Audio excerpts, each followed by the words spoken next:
the great Volkanovski. Volkanovski is the real deal. This kid's got a championship-level mindset because he is keeping up and matching the pace of Max Holloway, something we have not seen people do very often. One of the greatest featherweight runs of all time, in danger of coming to an end. Bless their hands, my time. I got the good fight IQ, and I got the job done. Alexander Volkanovski! The Korean Zombie blocked early, and it is all over. Unbelievable! Yep. Oh my goodness. Up kick. Zombie's a little low. Chin Sung Jung knocks out Dennis Bermudez. The Korean Zombie back with a vengeance. UFC 273 brings us a fascinating title fight between one of the best pound-for-pound fighters on the planet, Alexander the Great Volkanovski, and perennial contender and fan favorite, the Korean Zombie Chin Sung Jung. Volkanovski was initially slated to face Max Holloway in a trilogy fight, but after Blessed had to pull out due to injury, Zombie stepped in. Many fighters including Yair Rodriguez, Henry Cejudo, Josh Emmett, and Giga Chikadze wanted to step in, but the UFC eventually chose TKZ, showing how much the company believes in him. This is definitely a matchup to look forward to, and we here at Athlete Central are here to tell you everything you need to know about it in this Ultimate Fight Breakdown. Korean Zombie. Let's begin with the Korean Zombie, who in 2017 returned from his mandatory military service to face number 9 Dennis Bermudez. Zombie showed that he's still top 10 caliber by knocking him out in the first round in an emphatic performance. TKZ's next fight was against Yair Rodriguez in a main event, where he came out on the wrong end of MMA's 2018 Knockout of the Year.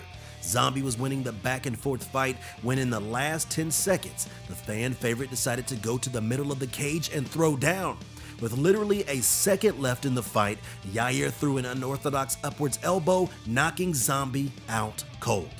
Brazilian Renato Moicano was next for Zombie, and he came back with a bang, knocking him out in less than a minute, putting all the doubts surrounding him to bed. That really was an incredible victory. Did you know right away with that first punch that you had the deal done? 네가 처음 저기 때렸을 때 바로 낚였는지 알았냐고. 그냥 몰랐어요. 그냥 쓰러져 있었어요. He didn't know after he threw that first punch he was on the ground. So. The next fight scheduled for him was Brian Ortega in Korea, but T-City pulled out with an injury. UFC legend Frankie Edgar was his replacement, delaying his move to bantamweight to show down with Jung. It did not work out for him though, as Zombie outboxed the veteran and secured the KO win in the first round, cementing him in the division's top 5. 저번에는 운이었다는 소리를 많이 들었어요. 근데 오늘은 운이 아닙니다. I want Volkanovski. Last time I was told that my fight was just luck. But no, not this time. As you know, I won this fight. The fight with Ortega was rebooked in October 2020, where T-City came back rejuvenated after a 2-year layoff, a completely changed man. He outstruck Zombie and didn't even engage with his strong side, grappling that much. He won all 5 rounds, hurting Zombie multiple times throughout. Jung had to go back to the drawing board after that, fighting down the rankings against Dan Ige. Ige looked pretty dangerous on the feet, but Zombie showed his versatility by mixing in the takedowns, out-wrestling him for the duration of the 5 rounds. Alexander Volkanovski. Moving on to Volkanovski. His first elite opponent was Chad Mendes, who was ranked number 5 at the time. Volkanovski showed his true colors and put on an amazing show, knocking the legend out in the second round. You know, it's good to show people that I'll stand in front of the toughest, most explosive guys in the division. This moved him on to a fight against another legend, Jose Aldo. The Aussie put on a convincing performance against the resurgent Aldo, who was on a 2-win streak after losing to Max Holloway twice. Volkanovski won all 3 rounds, leaving no doubt as to who the number 1 contender is. When Alex got his title shot, a lot of people doubted him, and the odds reflected that, as he was a plus 145 underdog. Volkanovski put on a brilliant performance, showcasing how to counter the Hawaiian, utilizing leg kicks and outstriking the self-proclaimed best boxer in the UFC. The belt was officially his. Next came a rematch with Blessed. One of the most controversial decisions in 2020. Max Holloway clearly won rounds 1 and 2. Volkanovski clearly won the 4th and the 5th round in the back and forth affair. Who do you think won the 3rd round? Let us know in the comments below. Max hurt Volkanovski in the 1st and 2nd round, but Volk rallied and utilized some wrestling to pressure Holloway and sap some energy out of him, giving him other tools to worry about. I know you're having a hard time imagining this. Winner and new, Alexander Volkanovski. How does that sound? Mate, hey, this is what we do, you know, this is what we always look forward to. His last title defense against Ortega was undoubtedly the most entertaining fight he has ever had. The back and forths during the fight were absolutely mesmerizing. Volk was caught in a very deep guillotine but showed heart and toughness to survive. A less dangerous triangle choke was also locked in. Volk absolutely battered Ortega in the 4th round, but somehow lost the 5th round, probably exhausting himself in the 4th. Regardless, he defended his belt and won at least 4 of the rounds, cementing himself as one of the pound-for-pound best in the world. Attributes. Both fighters are in the prime of their careers, Zombie at 34 years old and Volk at 33. The height and reach is only separated by 1 inch. Zombie is 5'7" with a 72-inch reach, while Volkanovski is 5'6" with a 71-inch reach. Striking. This is a matchup between two very well-rounded fighters, so the stats are going to be very interesting. Let's take a look at the stand-up. Volkanovski outstruck one of the best strikers on the roster, while Zombie has shown his boxing skills on the big stage for over 10 years in the UFC and WEC. In terms of strikes landed, Korean Zombie lands around 4.07 significant strikes per minute, but Volkanovski's recent exploits are shining under the statistical light. He lands a whopping 6.42 significant strikes per minute. Maybe the Aussie should be considered up there with the best strikers in the UFC, right up there next to Max Holloway. This claim is further backed by his strike accuracy, which is up at 56%, 13% higher than Zombie's 43%, which is very surprising. Zombie is known for his cool and calculating boxing style, walking fighters down with precision in his hooks and uppercuts, but it seems Volkanovski is the more accomplished striker in this regard.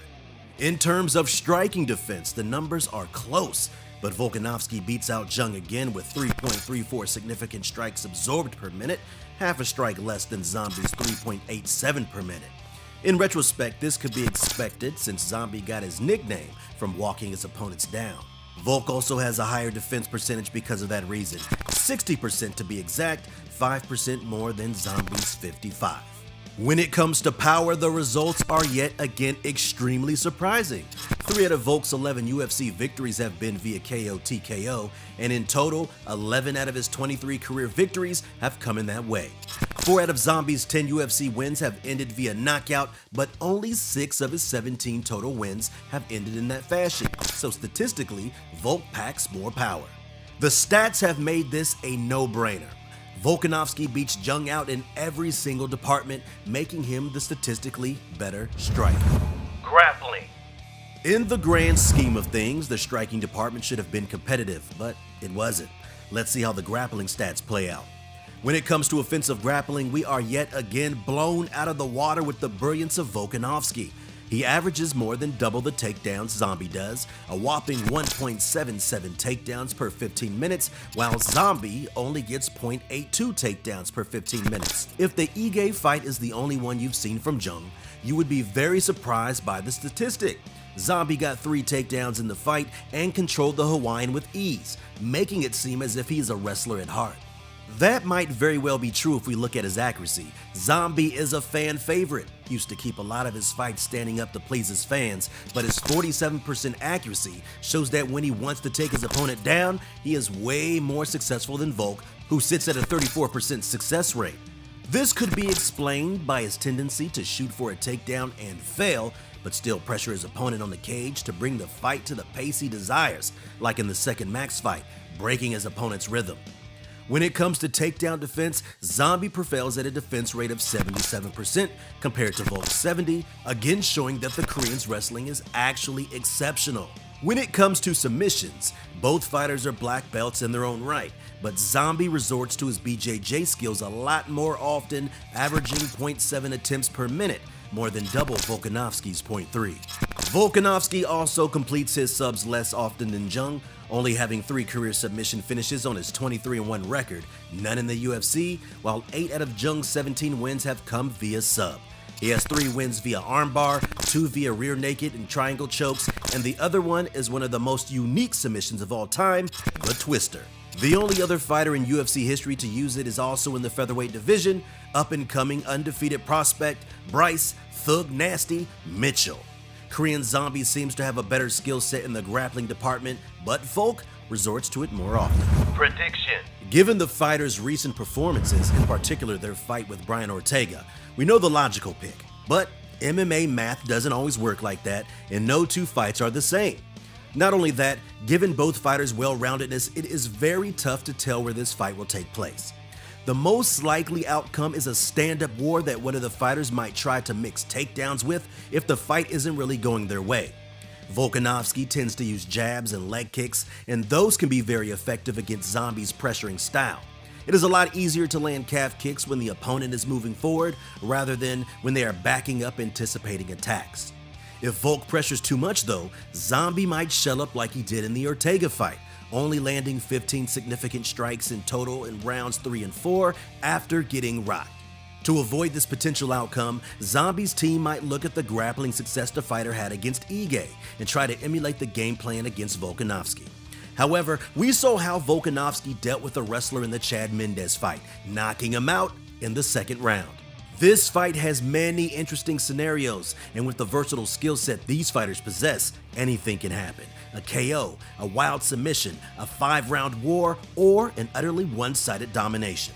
The bookmakers currently favor the defending champ Alex Volkanovski, pitting him as a strong -330 favorite, with Zombie being at +265.